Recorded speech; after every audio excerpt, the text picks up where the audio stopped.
Today I'm going to be talking about how to drive a standard car, and this is a picture of my car. It's a 2007 Pontiac Solstice, and it's a standard. What is a standard car? So a standard car is also known as a manual or a stick shift. The driver has to operate the clutch in order to shift the gears, or basically control what gear you're driving in when driving the vehicle.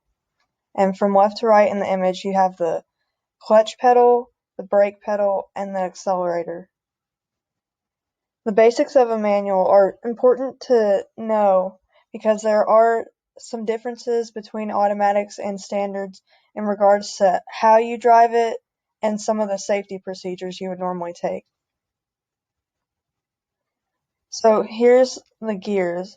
On the right, there's an image of the shifter knob, and it's numbered from 1 to 5 and also includes an R, which stands for reverse. So some cars can have up to 7 gears and some can be as low as 4 gears. Most of the cars you're going to see usually have about 1 to 5 gears because that's just the standard for most of these vehicles. First gear is the gear you always start off in. You don't use it for very long. It's just to get you going and to basically get the car moving. Second gear is normally used between the 5 mile per hour to 15 mile per hour range. Third gear is 15 miles per hour to 30 miles per hour. And it doesn't have to always be exactly like that, but that's just the standard for most of these gears. Fourth gear is 30 miles per hour to about 40 miles per hour. Fifth gear is 40 miles per hour to max, but if you have 6 gears or 7 gears, then that's typically what you would use for about that range. And then R, like I mentioned earlier, stands for reverse. So this is the clutch, which is the pedal on the left side in the image.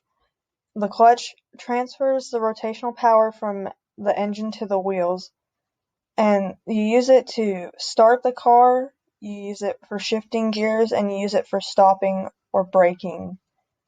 You don't want to use the clutch when you're accelerating because that can be a safety issue and it can ruin your clutch.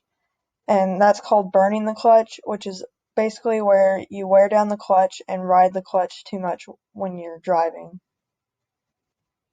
RPMs are very important when it comes to knowing when you should shift gears. It's like the car's way of speaking to you, in a sense.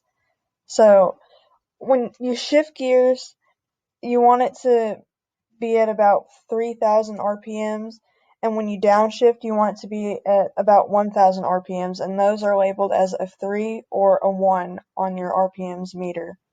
Downshifting is basically what you do when you're slowing down or stopping, and it's just taking you back down to the lower gears to fit the speed you're going.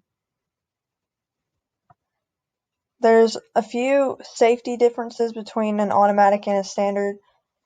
Most of the procedures are about the same. They run mostly the same except for the shifting gears, and for standards there is no park, so you would have to use your emergency brake instead of putting it in park.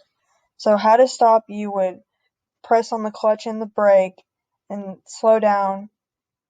That's the safest way and most effective way of doing so. You want to make sure you watch the road when you're shifting gears. You don't want to be looking at the shifter knob. You just need to get used to how it feels to shift gears.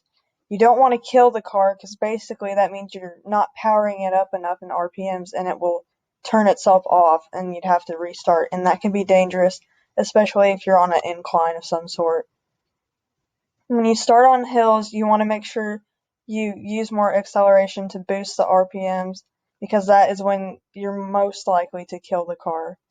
And like I mentioned, the emergency brake is used for parking instead of putting the car in park. So for starting a standard, you want to press in on the clutch and the brake, and then you want to make sure that the car is in first gear. You're going to rev the engine to about 1,000 RPMs to 2,000 RPMs. Somewhere in that range is the best place to start because you don't want to over rev it or under rev it and kill the car.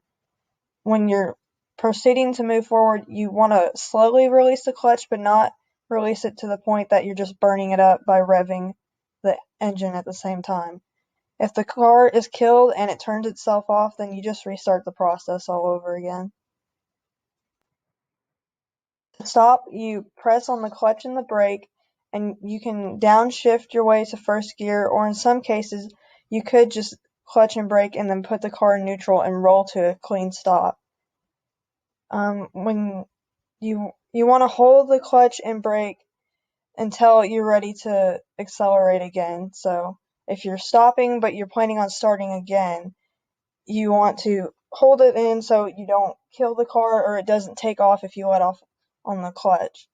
To park, you just clutch and brake, shift to first gear, and use the emergency brake, and then turn off the car, and then you can release your feet from the pedals. You could also just put it in neutral, but I like to put it in first gear just to be safe.